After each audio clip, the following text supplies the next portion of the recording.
பார்க்க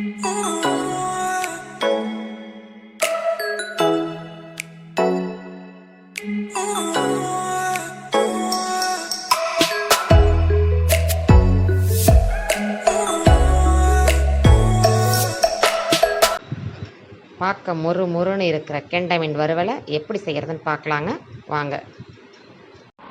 hello friends, welcome to Kongu Nila Soru. இன்றைக்கி ஒரு கெண்டை மீன் வறுவல் தாங்க பார்க்க போகிறோம். நல்ல டேஸ்டியாக ட்ரெடிஷ்னலான கிராமத்து ஃப்ளேவரில் இருக்கும். ஸ்கிப் பண்ணாமல் பாருங்கள். என்னோடய சேனலை ஃபஸ்ட் டைம் பார்க்குறீங்கன்னா சப்ஸ்கிரைப் பண்ணி வச்சுக்கோங்க. வாங்க கெண்டை மீன் வறுவல் எப்படி செய்கிறதுன்னு வாங்க பார்க்கலாம். நம்ம இன்றைக்கி ஒரு கெண்டை மீன் வறுவல் தாங்க பார்க்க போகிறோம். டிஃப்ரெண்ட் ஸ்டைலாக இருக்கும், நல்ல டேஸ்ட்டாக இருக்கும், சிம்பிளாக இருக்கும். எப்படி செய்கிறதுன்னு பார்க்கலாங்க. தேவையான பொருள் சொல்கிறேங்க.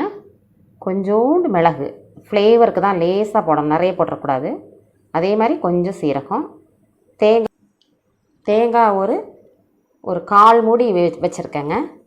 சோம்பு 1 டீஸ்பூன் ஃபுல்லாக ஃப்ளேவராக இருக்கும். வெங்காயம், சின்ன வெங்காயம் போட்டுக்கலாம், பெரிய வெங்காயம் போட்டுக்கலாம். ஒரு சின்ன வெங்காயம் கட் பண்ணி வச்சுருக்கேங்க. மஞ்சத்தூள் ஒரு அரை டீஸ்பூன் போட்டிருக்கேன்.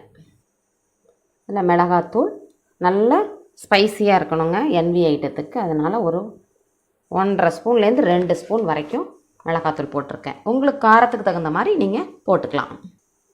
உப்பு 1 டீஸ்பூன் போட்டிருக்கேங்க. 1 கிலோ அளவுக்கு. பத்தலைன்னா அப்புறம் செக் பண்ணிக்கலாம். இது எல்லாத்தையும் மிக்சியில் போட்டு கொஞ்சமாக தண்ணி விட்டு திக்கான பேஸ்ட்டாக அரைச்சிக்கணுங்க. திக்கான பேஸ்ட்டாக அரைச்சி வச்சிட்டோங்க. இப்போ நம்ம ஜாரில் அரைச்சி வச்ச விழுதை அப்படியே இதில் போட்டுக்கலாங்க.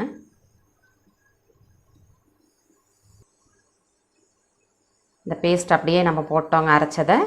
அதில் ஒரு டீஸ்பூன் எண்ணெய், காய்ச்சின எண்ணெய் ஊற்றிக்கிறோம். இது வந்து நல்ல கோட்டாயிரும் உங்களுக்கு. இந்த மீன் ஃப்ளேவர் வந்து சும்மா அட்டகாசமாக இருக்குங்க. தேங்காய், சோம்பு, சின்ன வெங்காயம் போடுறது நல்லா செவந்து கொடுக்கும். டிஃப்ரெண்ட்டாக இருக்கும், டேஸ்ட்டும் டிஃப்ரெண்ட்டாக இருக்கும். இதை அப்படியே பிசைஞ்சு வச்சுக்கிட்டோம். தேங்காயில் நல்லா பெரட்டி வச்சுட்டோங்க. அந்த மசாலாவில் நல்ல ஃப்ளேவராக இருக்கும். இதை இப்போ 1/2 hour ஃப்ரிட்ஜில் ஸ்டோர் பண்ணி வச்சுட்டு ஃப்ரீசரில் வச்சுட்டு அதுக்கப்புறம் எப்படி வறுக்கிறதுன்னு பார்க்கலாங்க. 1/2 hour மசாலாவில் பெரட்டி வச்ச மீன் இப்படி தாங்க இருக்குது.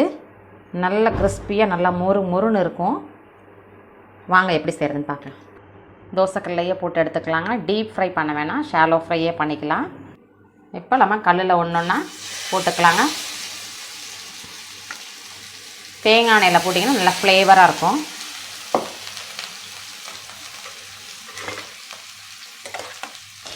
கல் நல்லா காஞ்சிருச்சுங்க. சிம்மில் வச்சுட்டேன். இப்போ அப்படியே மூடியை போட்டு மூடி வச்சுக்கலாங்க. ஒரு 2 நிமிஷம் விட்டு பார்க்கலாம். 2 நிமிஷம் ஆயிட்டுங்க.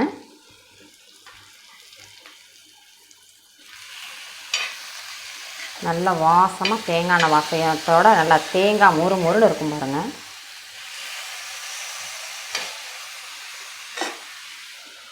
மூடி வச்சுக்கலாங்க. பாதி நல்லா குக் ஆகிட்டு வந்துருச்சு பாருங்கள். இப்படி மூடி வச்சிங்கன்னா உங்களுக்கு எண்ணெயும் தேவையில்லை, ஈஸியாக பண்ணிடலாம். நல்லா வெந்து வந்துடும். பாதி வெந்துருச்சுங்க. தேங்காய் எண்ணெய் கொஞ்சம் ஊற்றிக்கலாம்.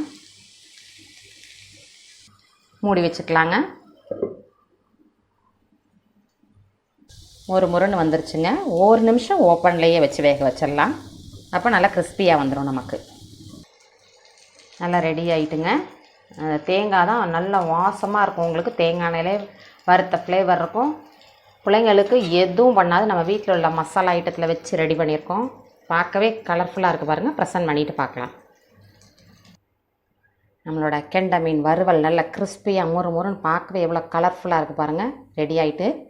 கண்டிப்பாக என்னோடய வீடியோவுக்கு லைக் பண்ணுங்கள், ஷேர் பண்ணுங்கள், கமெண்ட் பண்ணுங்கள், சப்போர்ட் பண்ணுங்கள், சப்ஸ்கிரைப் பண்ணுங்கள். மறக்காமல் பக்கத்தில் இருக்க பெல் ஐக்கானை கிளிக் பண்ணுங்கள். அப்போ தாங்க நான் போடுற வீடியோக்கள் நோட்டிஃபிகேஷனில் வரும். நெக்ஸ்ட் வீடியோவில் பார்க்கலாம்.